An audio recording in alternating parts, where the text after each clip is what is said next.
Good afternoon everybody. दोस्तों, आज आप लोगों का इंतज़ार ख़त्म हुआ।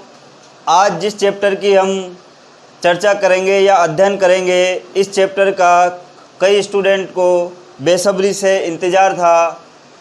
कई लोगों के तो मेरे पास यहाँ तक कि व्हाट्सएप भी आए थे कि सर कैलेंडर कब पढ़ाओगे, सर कैलेंडर कब चालू कर रहे हो। तो मैंने सोचा क्यों ना कैलेंडर को जल्दी से जल्दी स्टार्ट किया जाए। बट पिछले कुछ दिनों से कुछ प्रॉब्लम आ गई थी, कुछ सामान्य जीवन के अंदर परिस्थितियाँ ऐसी आ गई थी कि कुछ वीडियो कंटिन्यू नहीं बन पाए।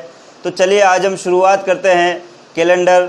दोस्तों, कैलेंडर ऐसा चैप्टर है जो किसी टाइम पे मैथ का पार्ट हुआ करता था। जब हम जवानी के दिनों में 10th या 12th में जब थे 10th क्लास में, तो कैलेंडर हमारे मैथ्स में आया करता था। बट कंपटीशन एग्ज़ाम में इसे रीजनिंग में डाला गया है।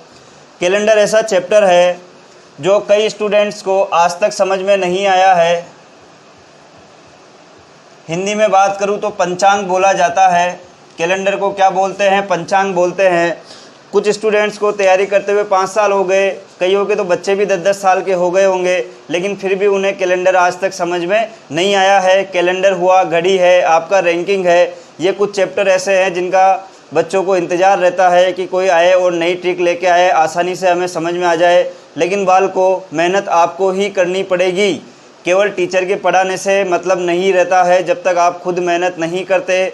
जिस प्रकार से मैं सवाल करवाता जाऊं, आप लोगों का फ़र्ज़ बनता है कि आप उनकी ज़्यादा से ज़्यादा प्रैक्टिस करें। वरना तो हो सकता है मेरे बाद में भी फिर आप किसी नए टीचर का इंतज़ार करोगे कि कोई आए और हमें कैलेंडर सिखा के जाए। ऐसे तो आपका पूरा जीवन निकल जाएगा। कईयों के सफ़ेद बाल आ गए हैं माथे में और दाढ़ी में, सब जगह, लेकिन फिर भी उन्हें कैलेंडर अभी तक समझ में नहीं आया है। ओवर एज होने को आई है, कुछ दिनों बाद तो एग्ज़ाम भी नहीं दे पाएंगे। तो इस प्रकार से मेहनत करें कि आपको कैलेंडर, घड़ी, रैंकिंग इनमें दिक्कत नहीं आए।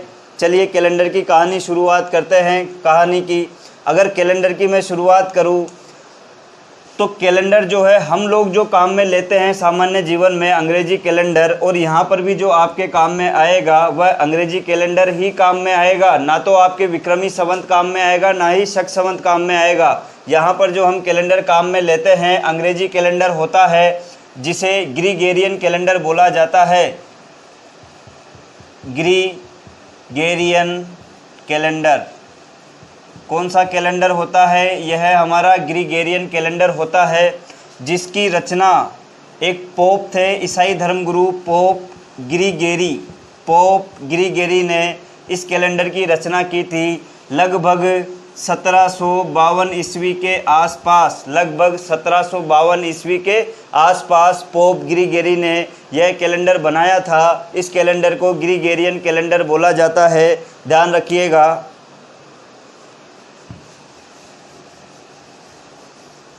तो कैलेंडर में जो है बेसिकली लगभग 4 से 5 टाइप के प्रश्न बनते हैं। तो चलिए शुरुआत करते हैं हम। टाइप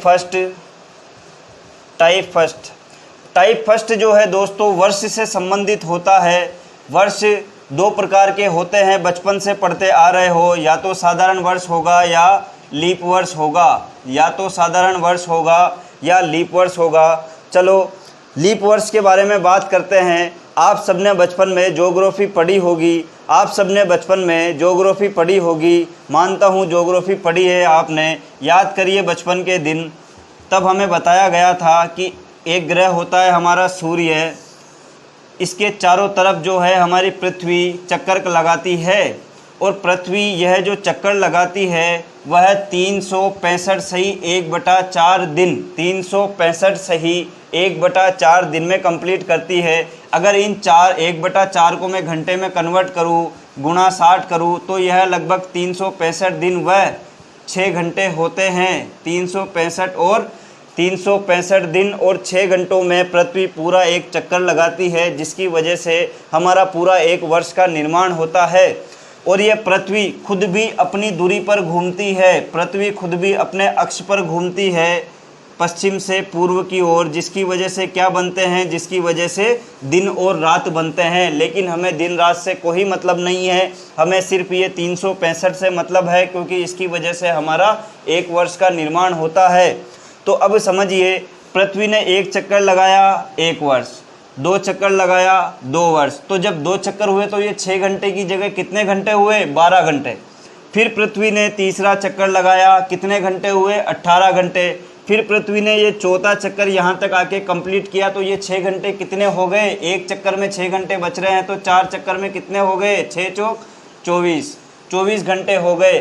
तो इसकी वजह से क्या है, एक दिन और बढ़ जाता है। लेकिन कौन से ईयर में बढ़ता है? एक दिन आपका चौथे साल में बढ़ता है। तो यह एक दिन कहाँ पर जाकर जुड़ता है? यह एक दिन अपना फरवरी में जाकर जुड़ता है। और फरवरी कितने दिनों की हो जाती है? फरवरी 29 दिनों की हो जाती है। तो इसी बात पे अगर लाइक नहीं करा है तो लाइक का बटन दबा दीजिए, फटाफट से, कंजूसी ना करें लाइक करने में। तो हमने देखा कि 4 साल में यह जो 6 घंटे थे वह 24 घंटों में बदल जाते हैं और एक दिन हमारा बढ़ता है। तो और यह एक दिन जो है जुड़कर हमारा 28 दिन होते हैं, प्लस एक दिन जुड़ता है, 29 फरवरी होता है। तो जिस वर्ष में 29 फरवरी होती है वह हमारा लीप वर्ष कहलाता है। तो नंबर 1 डालिए लीप वर्ष, नंबर 1 डालिए लीप वर्ष। तो पूरी ज्योग्राफी वापस से रिवाइज करवाई है मैंने, आज आपके बचपन की बातें वापस से याद दिला दी है। तो लीप वर्ष में हमने क्या देखा कि लीप वर्ष सामान्यतः 4 साल में आता है। लीप वर्ष सामान्यतः 4 साल में आता है। फिर दूसरी बात हमने देखी थी कि लीप वर्ष में फरवरी का महीना 29 दिन का होता है। फरवरी का महीना 29 दिन का होता है। फरवरी का महीना 29 दिन का होता है। तो ये तो हमें लीप वर्ष के बारे में पता चला कि सामान्यतः 4 साल में एक बार लीप वर्ष आता है और फरवरी का जो महीना होता है वह उसमें 29 दिन का होता है। अब समस्या बड़ी गंभीर है कि सर लीप वर्ष की पहचान कैसे करेंगे? इतने सारे वर्ष है, कैसे पता चलेगा कि लीप वर्ष है या नहीं है? एकदम से अगर कोई हमें पूछ ले कि क्या ये लीप वर्ष है, क्या 2012 लीप वर्ष है, क्या 1996 लीप वर्ष है, क्या 1988, क्या 1986 लीप वर्ष है, तो कैसे पता करेंगे? तो इसके लिए लिखिए आप लोग पहचान, लीप वर्ष की पहचान कैसे करेंगे। अब लीप वर्ष की पहचान बहुत ही आसान होती है। किसी भी वर्ष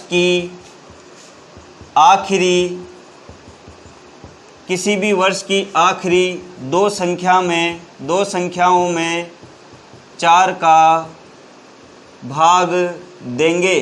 किसी भी वर्ष की आखिरी 2 संख्याओं में 4 का भाग देंगे।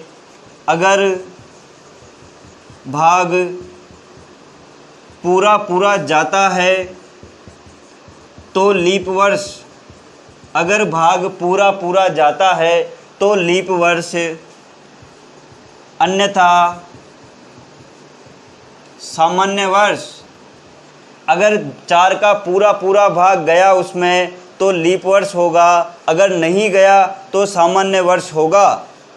इतनी ज़्यादा मुश्किल बात नहीं है, दिमाग की तंत्रिकाओं पर जोर डालने की नौबत नहीं आएगी। जहाँ आएगी वहाँ मैं आपको बता दूंगा। इसको तो आप रट लेना कि किसी भी वर्ष की आखिरी 2 संख्याओं में 4 का भाग देना है और अगर 4 का भाग पूरा चला जाता है तो लीप वर्ष, अन्यथा सामान्य वर्ष।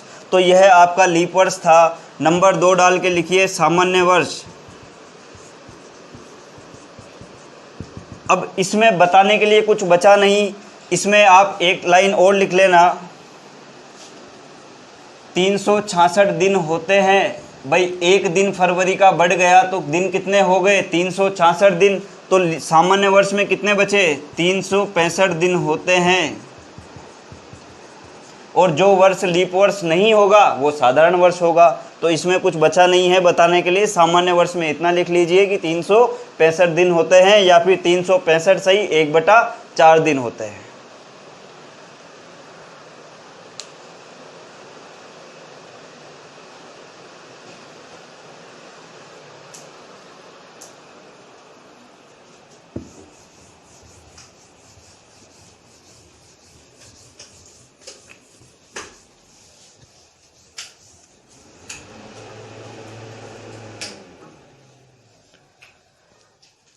चलिए शुरुआत करते हैं प्रश्नों की। एक बार हमने पहचान करना सीख लिया है तो थोड़ा सा रिवाइज करते हैं। निम्न में से कौन सा लीप वर्ष है?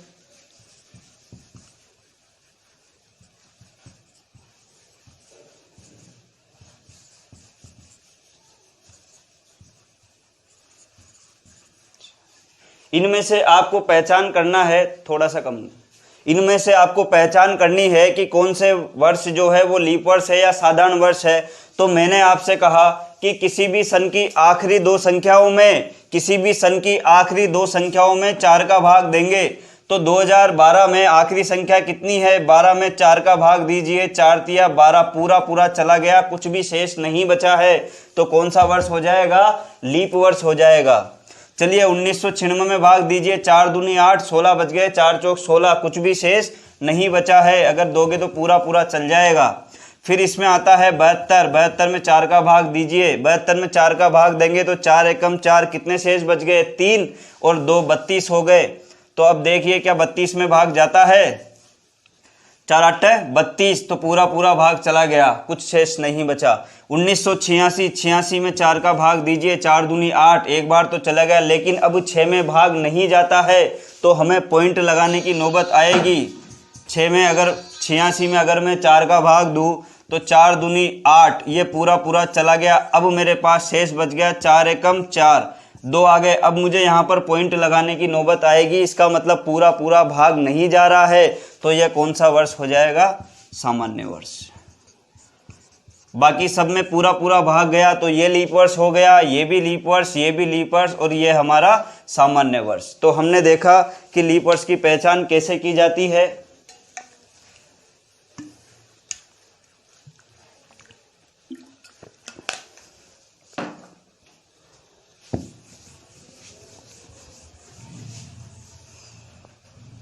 अब प्रश्न जो बनता है वह कुछ इस प्रकार से आता है। अब ये तो बहुत ही कॉमन हो गया कि हमें चार ऑप्शन दे देगा, निम्न में से कौन सा लीप वर्ष होगा। तो हम क्या करेंगे, 4 का भाग देकर देख लेंगे। अगर 4 का भाग जाता है आखिरी दो संख्याओं में तो वह लीप वर्ष हो जाएगा, नहीं जाता है तो सामान्य वर्ष।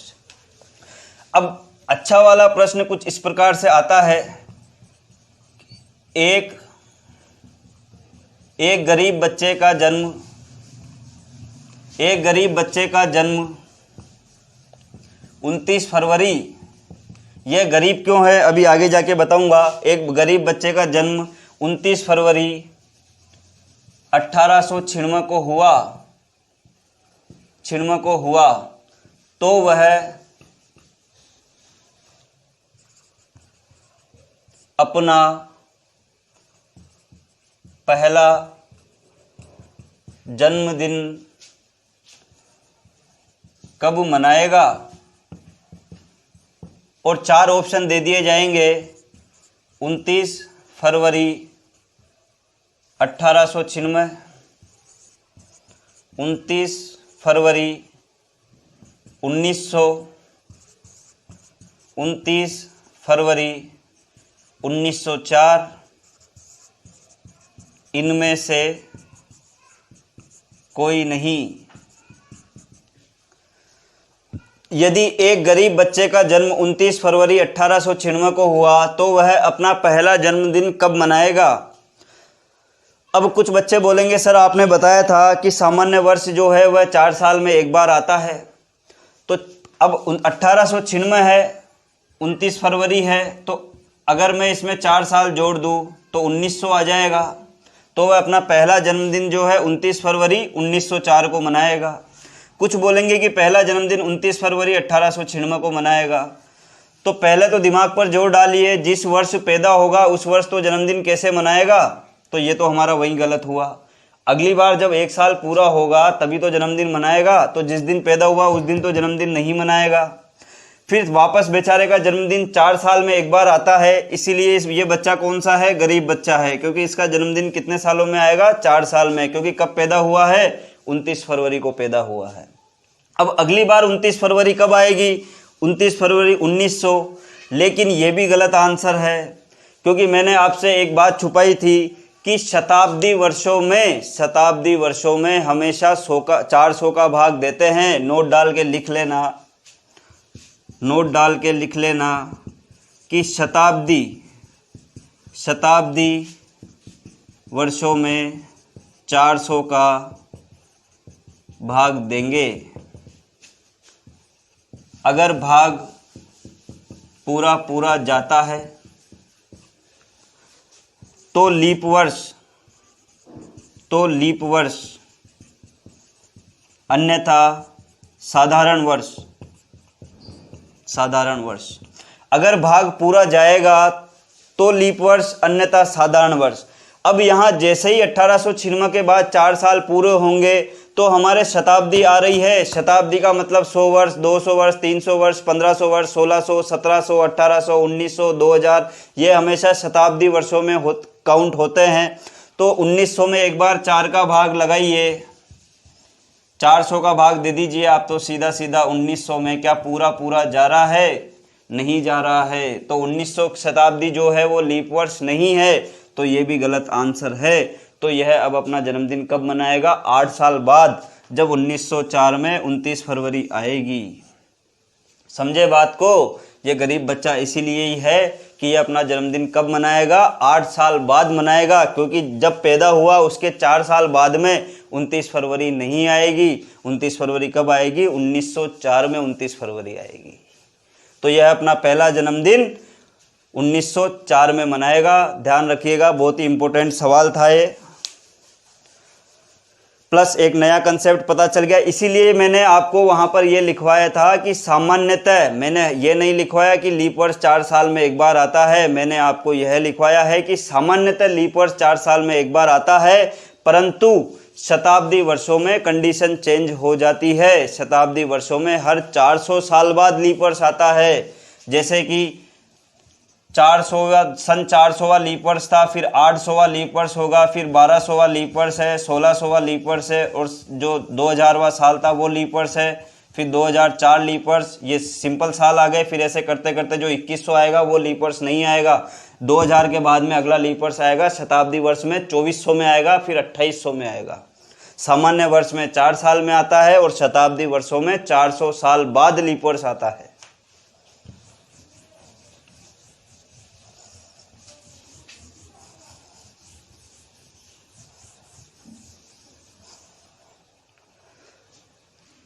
चलिए अगला सवाल देखते हैं। एक छोटा सा सवाल, वैसे मैंने आपको कंसेप्ट समझा दिया है कि जब व्यक्ति जिस दिन जन्म होता है उस दिन अपना जन्मदिन नहीं मनाता है, उसके बाद चालू होता है। अगर यह पूछ लिया जाए कि राहुल का जन्म जो है वह 25 अप्रैल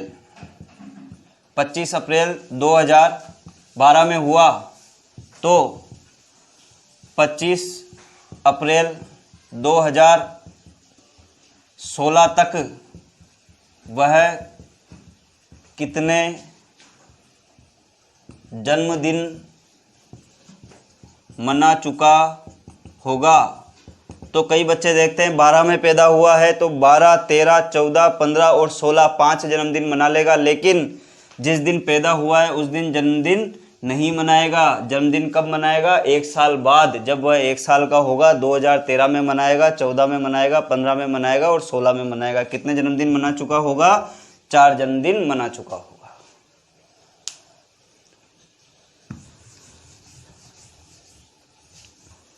अब दोस्तों लीप इसका कैलेंडर का अगला कंसेप्ट जो आता है टाइप 2, वह है आपके विषम दिन। विषम दिन इंग्लिश में बोलते हैं ओड डे, विषम दिन। अब विषम दिन का जो कंसेप्ट है वह यह कहता है कि जो दिन अपना सप्ताह नहीं बना पाते हैं विषम दिन कहलाते हैं। जो दिन अपना सप्ताह नहीं बना पाते हैं वह विषम दिन कहलाते हैं। जैसे मान लीजिए मैं आपसे पूछूं कि 10 दिन में कितने विषम दिन होंगे? 10 दिन में कितने विषम दिन होंगे? 10 दिन में कितने विषम दिन होंगे? तो 10 में से 7 दिनों का तो सप्ताह बन गया, कितने बच गए? 3 ही तो बच गए। तो 10 में से 7 दिन का सप्ताह बना, कितने निकल के आए? 3 विषम दिन। 20 दिन में कितने विषम दिन होंगे? 7 दूनी 14 दिन का तो सप्ताह बन गया, कितने विषम बच गए? 6 विषम बच गए। तो हमने कैसे निकाला? तो हमने 20 में 7 का भाग दिया। विषम दिन निकालना सीखिए। 20 में हम 7 का भाग देंगे क्योंकि 7 दिन का सप्ताह होता है। ठीक है, अब देखिए कि 7 दूनी 14, 7 दूनी 14, कितने बच गए? 6। तो 6 क्या है? हमारे विषम दिन है। बाकी 2 क्या है? 2 सप्ताह निकल के आ गए। तो विषम दिन इस प्रकार से निकाले जाते हैं। चलिए इस कंसेप्ट पे थोड़ा टाइम बाद आते हैं। एक बार वापस से लीप वर्ष की ओर चलते हैं। अगर आपसे पूछ लिया जाए कि 100 वर्षों में 100 वर्षों में प्रश्न पूछा जा रहा है कि 100 वर्षों में कितने लीप वर्ष होंगे। 100 वर्षों में कितने लीप वर्ष होंगे। 100 वर्षों में कितने लीप वर्ष होंगे। कैलकुलेट करिए आप लोग, फिर मैं बताता हूँ।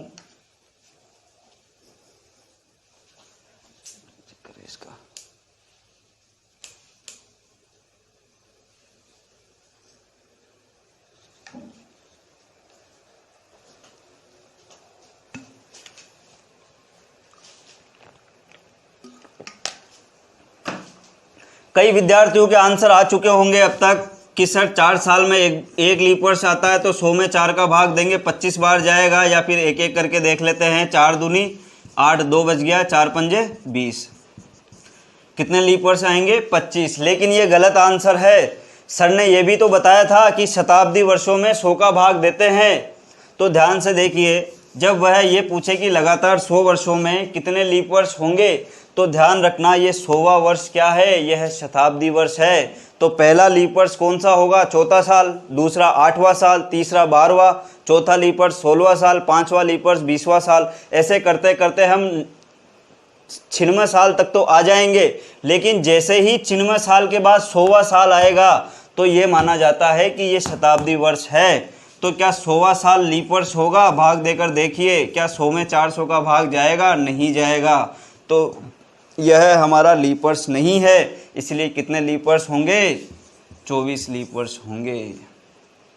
अगर इसमें भाग चल जाता तो 25 लीप वर्ष हो जाते, लेकिन 100वां साल क्या है, शताब्दी वर्ष है, इसलिए इसमें भाग नहीं जाएगा। अब अगले सवाल के लिए तैयार रहे। अगला सवाल पूछा जा रहा है, सन 1501 से 1600 तक कितने लीप वर्ष होंगे। कितने लीप वर्ष होंगे। सन 1501 से 1600 तक कितने साल हो गए, पूरे 100 साल हो गए। तो इन 100 सालों में कितने लीप वर्ष होंगे। तो मेरे विद्यार्थियों, 100 साल तो है, लेकिन यहाँ पर शताब्दी वर्ष कौन सा है, 1600 है। तो क्या 1600 में 400 का भाग जाएगा, बिल्कुल जाएगा। 4 चौक 16, पूरा पूरा भाग जाएगा। इसका मतलब जो सन 1600 है वो भी क्या है, लीप वर्ष है। अगर ये लीप वर्ष नहीं होता तो कितने होते, 24। लेकिन यहाँ पर शताब्दी वर्ष जो है आखिरी वाला, वो भी तो लीप वर्ष है। तो टोटल कितने हो गए, 25। इस बार कितने आ जाएंगे, इस बार आपके 25 लीप वर्ष होंगे, क्योंकि जो आखिरी में शताब्दी वर्ष आ रहा है वह भी लीप वर्ष है और यहाँ पर लीप वर्ष नहीं है। इसलिए यहाँ 24 थे 96 तक, यहाँ 1504 से लीप वर्ष चालू होंगे। 1504, 1508, 1512, 1516, 1520, 1524, 28, 1532, 1536, 1540, 1544, 1548, 1552, 1556, ऐसे करते करते जब आप 1596 तक आएंगे तो 24 लीप वर्ष हो जाएंगे। फिर उसके 4 साल बाद 16वां साल भी तो लीप वर्ष है, 16वीं शताब्दी जो है। तो इसलिए यहाँ पर कितने लीप वर्ष होंगे, 25 लीप वर्ष होंगे। चलिए अब अगले सवाल के लिए तैयार रहे। मैं इसको ऐसा करता हूँ, 400 वर्ष करता हूँ कि लगातार 400 वर्ष में कितने लीप वर्ष होंगे। लगातार 400 वर्षों में कितने लीप वर्ष होंगे। तो वही तरीका है। एक बात बताइए, पहले 100 सालों में कितने लीप वर्ष आए थे, 24 ही तो आए थे। तो ऐसे ही जो दूसरे 200वां साल होगा कि 101 से लेकर 200 तक, उसमें भी कितने लीप वर्ष आएंगे, 24, क्योंकि 200 में 400 का भाग तो जाने से रहा। फिर अगली बार देखें 201 से 300 तक, तो यहाँ भी कितने आएंगे, यहाँ भी तो 24 आएंगे। अब अगला जो है 301 से लेकर 400 तक, ध्यान रखना ये 400 है, 400 में किसका भाग चल जाएगा, 400 का भाग चल जाएगा। तो यहाँ पर लीप वर्ष कितने आ जाएंगे, यहाँ पर लीप वर्ष 25 आ जाएंगे। तो जोड़कर देख लीजिए कितना आ जाएगा, 24 दूनी 48, 24 × 72, 72 और 5 आपके 97, 25।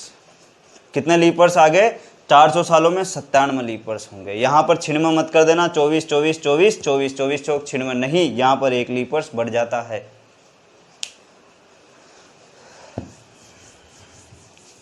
साथ में प्रैक्टिस करते रहिए। चलिए वापस अब जो है विषम दिनों पर आते हैं। हमने देखा विषम दिन कैसे निकालते हैं। अब अगला सवाल आता है, लगातार 100 दिन में कितने विषम दिन होंगे, कितने विषम दिन होंगे। तो यहाँ पर किसका भाग जाएगा, क्योंकि विषम दिन सप्ताह से संबंधित है इसलिए 7 का भाग जाएगा। तो 100 में आप लोग 7 का भाग दे दीजिए, 7 एकम 7, 30 बच गए, 7 चौक 28। कितने विषम दिन निकल के आ गए, 2 विषम दिन निकल के आ गए। अगर मैं आपसे पूछूं कि 20 दिन में कितने, तो 20 दिन में आपको पता है 20 दिन में 6 विषम दिन। अब जो अगला सवाल है वह सवाल है आपका कि लीप वर्ष में कितने विषम दिन होते हैं। कई बार छोटे लेवल पे आया हुआ सवाल है कि लीप वर्ष में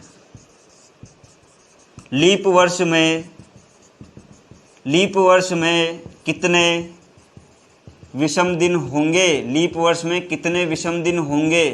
तो आपको पता है लीप वर्ष में कितने दिन होते हैं, मैंने रटवाया था। लीप वर्ष में 366 दिन होते हैं। तो इसमें किसका भाग लगाना है, 7 का भाग लगा दीजिए।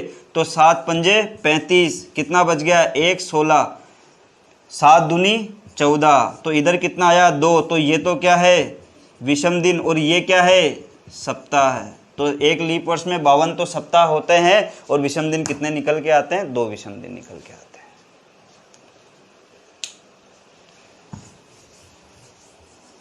चलिए अगले सवाल के लिए तैयार रहिए, बहुत ही अच्छा सवाल है। 100 वर्षों में, अब दिमाग की नसों पर जोर डालने का समय आ गया है। आपके तंत्रिका तंत्र, नर्वस सिस्टम को थोड़ा एक्टिव करिए। 100 वर्षों में कितने विषम दिन होंगे, 100 वर्षों में कितने विषम दिन होंगे। देखिए तैयारी तो करनी पड़ेगी, मेहनत तो करनी पड़ेगी, वरना हो सकता है हमें भी 5 साल या 10 साल पंचवर्षीय योजना में शामिल होना पड़े। साथ के साथ मेहनत करते रहिए। 100 वर्षों में कितने विषम दिन होंगे, लगातार 100 वर्षों में कितने विषम दिन होंगे। अब यहाँ पर आपको पहले तो ये पता होना चाहिए कि 100 वर्षों में लीप वर्ष कितने होते हैं, ये मैं पहले बता चुका हूँ। हम देख चुके हैं एक लीप वर्ष में कितने विषम दिन होते हैं। हम ये भी देख चुके हैं कि एक लीप वर्ष में 2 विषम दिन होते हैं। जस्ट अभी सवाल करवाया था मैंने आपसे। तो पहले तो ये देखिए कि 100 वर्षों में कितने तो लीप वर्ष आएंगे और कितने साधारण वर्ष आएंगे। फिर ये देखिए जब एक लीप वर्ष में 2 विषम दिन होते हैं तो जितने लीप वर्ष आएंगे उनके कितने विषम दिन हो जाएंगे। चलिए पूरा फोकस रखिए बोर्ड पर, ध्यान से समझना। कईयों के ये सवाल समझ में नहीं आता है, लेकिन आप लोग मेरे साथ बने रहिए। 100 वर्ष इसने हमारे को दिए हैं, 100 वर्ष। तो सबसे पहले तो ये पता करिए नंबर 1 की लीप वर्ष, 100 वर्षों में कितने लीप वर्ष होंगे। तो हम देख चुके हैं लगातार 100 वर्षों में कितने लीप वर्ष होते हैं, 24 लीप वर्ष होते हैं। अभी अभी करवाया ही है मैंने पहले टाइप में। 100 वर्षों में कितने लीप वर्ष होते हैं, 24 लीप वर्ष होते हैं, 24 लीप वर्ष। 100 वर्षों में कितने लीप वर्ष, 24 लीप वर्ष। अब एक लीप विषम दिन, विषम दिन, विषम दिन। अब ये बताइए एक लीप वर्ष में कितने विषम दिन निकल के आए थे। हमने देखा था कि 366 दिन होते हैं लीप वर्ष में। 7 का भाग दिया था, 7 पंजे 35, 1 आया, 7 दूनी 14। तो कितना निकल के आया था, 2 विषम दिन। अब जब एक लीप वर्ष में 2 विषम दिन होते हैं तो 24 लीप वर्ष में कितने विषम दिन होंगे, 48। 1 रुपए की 2 टॉफी तो 24 रुपए की कितनी टॉफी होगी, 24 रुपए की 48 टॉफी आ जाएगी। तो ऐसे ही जब एक लीप वर्ष में 2 विषम दिन होते हैं तो 24 लीप वर्ष में कितने विषम दिन होंगे, 24 दूना 48। जब एक लीप वर्ष में 2 विषम दिन तो 24 लीप वर्ष में कितने विषम दिन, 2 से गुणा कर लो तो 48 विषम दिन। अब ये तो हमारे लीप वर्ष के आए हैं। अब स्टेप सेकंड, साधारण वर्ष। एक बार डिटेल से समझ लीजिए फिर दिक्कत नहीं आती है। साधारण वर्ष। अब एक बात बताइए, 100 वर्षों में 24 तो लीप वर्ष चले गए, तो साधारण वर्ष कितने बचे, 76 साधारण वर्ष। कितने वर्ष बच गए, 76 साधारण वर्ष, साधारण वर्ष। अब ये पता लगाइए कि साधारण वर्ष में विषम दिन कितने होते हैं। तो साधारण वर्ष में कितने दिन होते हैं, साधारण वर्ष में 365 दिन होते हैं। 7 का भाग लगाइए, 7 पंजे 35, 7 दूनी 14। कितना विषम दिन निकल के आया, 1। तो एक बात बताइए, जब एक साधारण वर्ष में 1 विषम दिन होता है तो 76 साधारण वर्ष में कितने विषम दिन होंगे। जब एक साधारण वर्ष में एक विषम दिन होता है तो 76 साधारण वर्ष में कितने विषम दिन होंगे? 76 विषम दिन। तो 100 सालों में टोटल कितने विषम दिन निकल के आए? जोड़ लीजिए, इन दोनों को जोड़ते हैं, प्लस करते हैं, इस 48 को यहाँ नीचे उतार लीजिए, इन दोनों को जोड़ते हैं, या फिर ऐसा करिए, आप लोग कंफ्यूज होंगे, आप ऐसे लिखिए 100 वर्षों में कुल विषम दिन, 100 वर्षों में कुल विषम दिन। मैंने पहले ही कहा था दिमाग की नसों पर जोर डालने का समय आ गया है। 100 वर्षों में कुल विषम दिन, 48 तो लीप वर्ष में निकल के आए और 76 हमारे साधारण वर्षों में निकल के आ गए। अगर इनको जोड़ते हैं हम 12 4 8 4 12 124 विषम दिन निकल के आए हैं।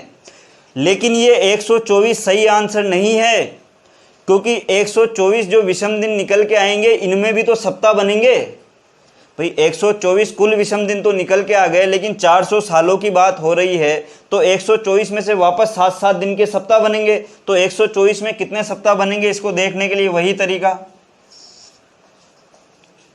विषम दिन। विषम दिन 124 भाग दीजिए 7 का 7 एकम 7, 7 7 49, कितना बच गया? 5। अब भाग नहीं जाएगा, तो लगातार 400 वर्षों में कितने विषम दिन निकल के आए हैं लालो? 5 विषम दिन निकल के आए हैं। इतनी बड़ी कैलकुलेशन है। 1-2 सवाल इसी रूप से करना। 400 में इतने हैं तो 800 में कितने होंगे? 600 वर्षों में कितने विषम दिन आएंगे? 300 में कितने आएंगे? 4 सवाल करोगे, अपने आप आपको याद हो जाएगा कि लीप वर्ष में 2 होते हैं। फिर हमें डायरेक्ट कैलकुलेशन करनी है।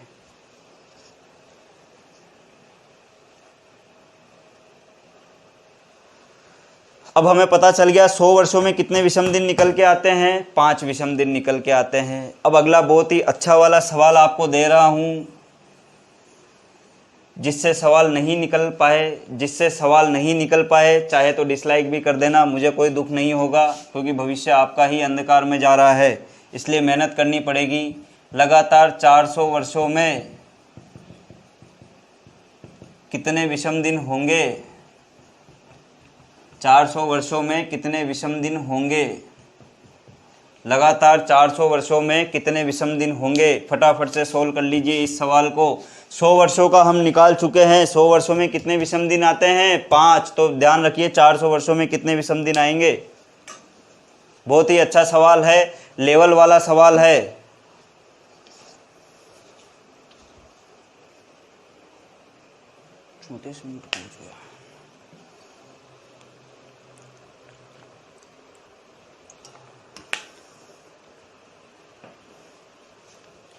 आज का सबसे हार्ड सवाल है ये, फटाफट से सोल्व करिए।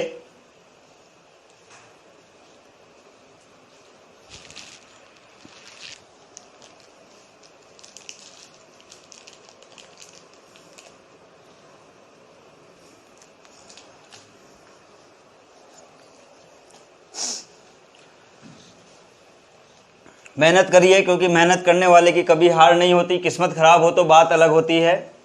कई लोग 5-5 सालों से मेहनत तो कर रहे हैं, लेकिन हर बार कभी 1 नंबर से रह जाते हैं, कभी 2 नंबर से।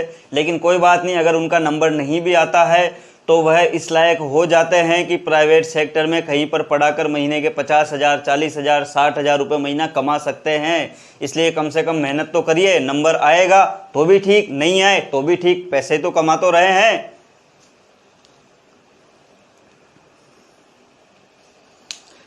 कई बच्चे खुद मेहनत नहीं करते हैं, समझने की कोशिश नहीं करते हैं। ये चाहते हैं भाई टीचर 1 मिनट में सब कुछ समझा दे, समझ में आ गया तो ठीक। अब मेहनत करते नहीं है तो समझ में आता नहीं है, तो सीधा सीधा मास्टर को श्रद्धांजलि अर्पित कर देते हैं कि बहुत ही ख़राब पढ़ा रहा है, समझ में नहीं आया। क्योंकि खुद तो मेहनत करनी नहीं है। हमें तो ऐसा बंदा चाहिए जो पूरा 1 सेकंड के अंदर रटवा दे। तो जब तक आप लोग खुद कॉपी और पेन नहीं उठाओगे, आपके आंसर नहीं आएंगे। तो बात करते हैं 400 वर्षों में कितने विषम दिन होंगे। हम ये देख चुके हैं कि 100 वर्षों में कितने विषम दिन होते हैं? 5। तो कुछ विद्यार्थियों ने तो ये किया होगा, पहले 100 वर्ष में कितने? 5। 200 100 वर्ष में कितने? 5। 300 100 वर्ष में कितने? 5।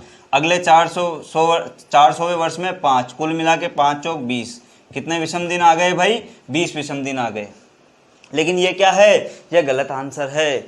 कुछ बच्चे इससे भी एडवांस चले होंगे कि भाई गुरुजी ने बताया था बाद में इनके भी तो सप्ताह बनेंगे।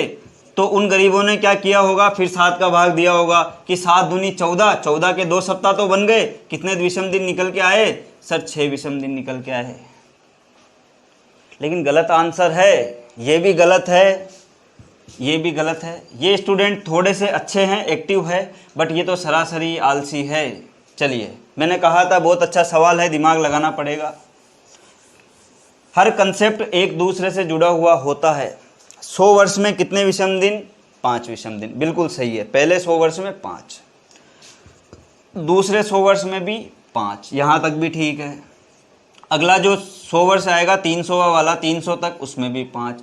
लेकिन ध्यान रखना 301 से लेकर 400वां जो 100 वर्ष आएगा उसमें कितने विषम दिन होंगे, यहाँ पर विषम दिन चेंज हो जाएंगे, क्योंकि यहाँ पर लीप वर्ष बढ़ जाएगा, क्योंकि यहाँ 400 में किसका भाग जा रहा है, 400 का पूरा भाग जा रहा है। तो एक बार इसकी कैलकुलेशन करते हैं हम कि 301 से 400 तक लीप वर्ष या विषम दिन की कैलकुलेशन कर लेते हैं। तक विषम दिन, कितने विषम दिन होंगे, बात को समझे। यहाँ तक तो ठीक था, लेकिन यहाँ पर कंसेप्ट थोड़ा चेंज हो जाएगा, वापस पीछे जाना पड़ेगा। कई बार गाड़ी को आगे बढ़ाने के लिए ब्रेक लेनी पड़ती है, फिर रास्ता घुमा के फिर काटना पड़ता है। तो यहाँ पर हमें क्या है, थोड़ा सा ब्रेक आना है। देखिए ध्यान से, 301 से 400 तक कंसेप्ट चेंज होगा। 301 से 400, अब इसमें वापस से 100 वर्षों की कैलकुलेशन होगी कि लीप वर्ष कितने होंगे। तो पहले तो लीप वर्ष निकालते हैं।